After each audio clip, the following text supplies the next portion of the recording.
Well, tomorrow marks 1 month since the U.S. and European forces began airstrikes in Libya. President Obama and leaders from France and Great Britain, well, they all said that the need was dire and that the mission was humanitarian-based and would also be brief. Well, since that time, NATO forces have taken control, but the weapons and the intelligence on the ground in Libya are largely, well, from this country.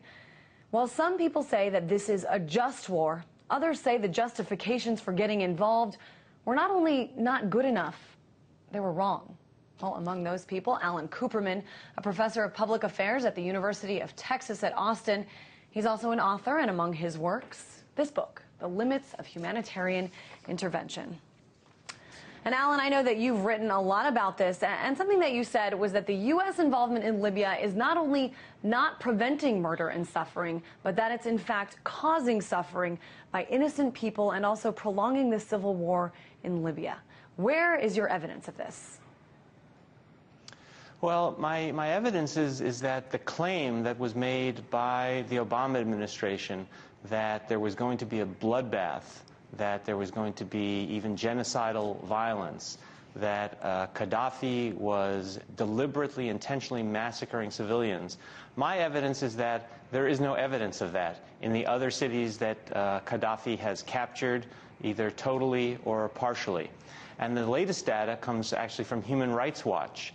And what they found is that the victims in Misrata, which is the third biggest city in Libya, only 3% of the wounded are women. And what that tells you is that the violence by Gaddafi's forces is not indiscriminate. It's actually quite targeted. It's targeted at fighters because the fighters are male. If Gaddafi were trying to massacre civilians, there would be thousands killed, not a couple hundred killed in Misrata. And if he were indiscriminately targeting civilians, then about half the victims would be women, not 3%. So my concern is that there was no bloodbath ongoing. There was no bloodbath likely in Benghazi. And instead, the civil war essentially was going to be over a month ago. But then NATO intervened, led by the United States. And what that has done is sort of level the playing field. It's prolonged the civil war.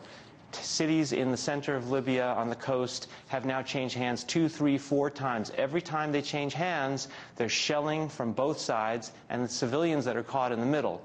So we didn't stop a bloodbath, but we are prolonging and perpetuating the suffering of civilians in Libya, in my opinion. But Alan, I've got to point out here, I mean, you know, maybe that some of these places that you point to that Gaddafi's forces do actually have a control in, there's been targeted killings of these armed rebels, but the fact is we can't ignore that this is a man who said in a speech on television, you know, that he was going to search every home and find people in their closets. So, you know, unlike, for example, Iraq and this false claim of weapons of mass destruction, here you have a leader who's actually saying, you know, by the way, I am going to come out and drag people out of their homes and kill them. And I know that, you know, this is something that Obama pointed to in his speech in terms of why we got involved in Libya. Let me play a little bit of what President Obama said, and then I'll have you respond.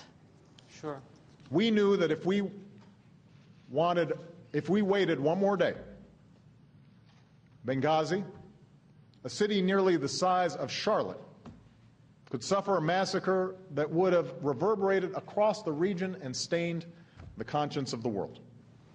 So again, you know, President Obama pointing to this threat made by Gaddafi himself. Do you think that the U.S. and France and Great Britain, do you think that they should have just ignored Gaddafi as a madman? Well, I mean, I think if you actually listen to what Gaddafi said, he said that he would show no mercy to rebels. But he said that he would show mercy if the rebels gave up the fight, gave up their weapons. So he was very clearly saying he was going to target fighters. He made clear he was not going to target civilians. He wouldn't even target rebels who surrendered. So, and he was clear about this. So it seems to me that President Obama exaggerated the threat.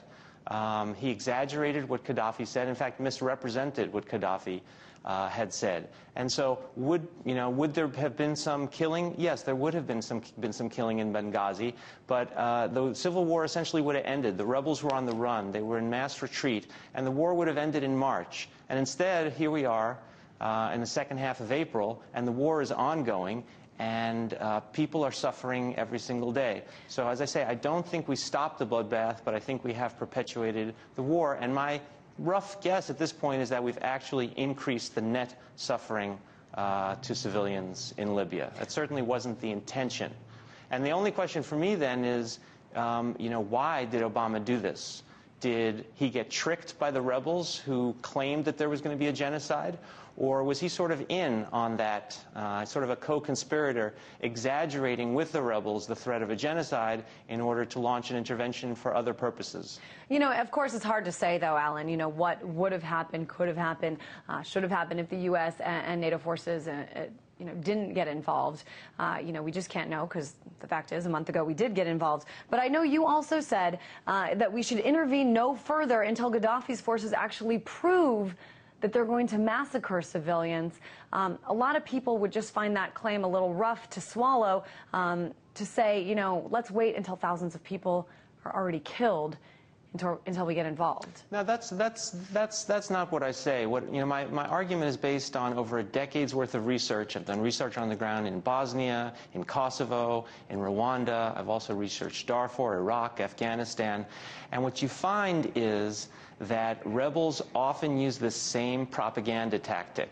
They start a war that they cannot win on their own, and the whole goal is to drag in the United States and its allies on their side. And the only way to get the U.S. to come in on their side is to claim that the government is going to massacre civilians. They did it in Bosnia, and it worked. They did it in Kosovo, it worked.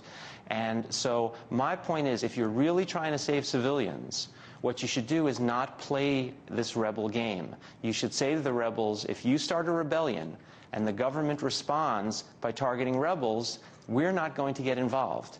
The only time that the West and the international community should get involved is if the government responds grossly disproportionately, if the government actually starts targeting civilians intentionally.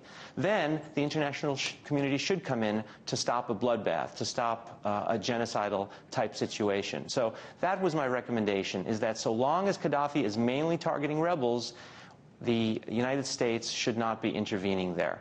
And we should be using the potential of intervention and say, we would intervene if you start targeting civilians, and that would deter Gaddafi from targeting civilians. And the evidence so far is that Gaddafi is not targeting civilians. As I said, 3% of the victims are women. It shows that Gaddafi is targeting mainly rebels. It's certainly an interesting argument that you make, and important, too, I think, to bring up some of these historical references with Kosovo, with the involvement in Bosnia, that some of these places specifically get more violent because they want the West to involve. Alan Kuperman, professor at the University of Texas at Austin, and also the author of The Limits of Humanitarian Intervention. Thanks so much.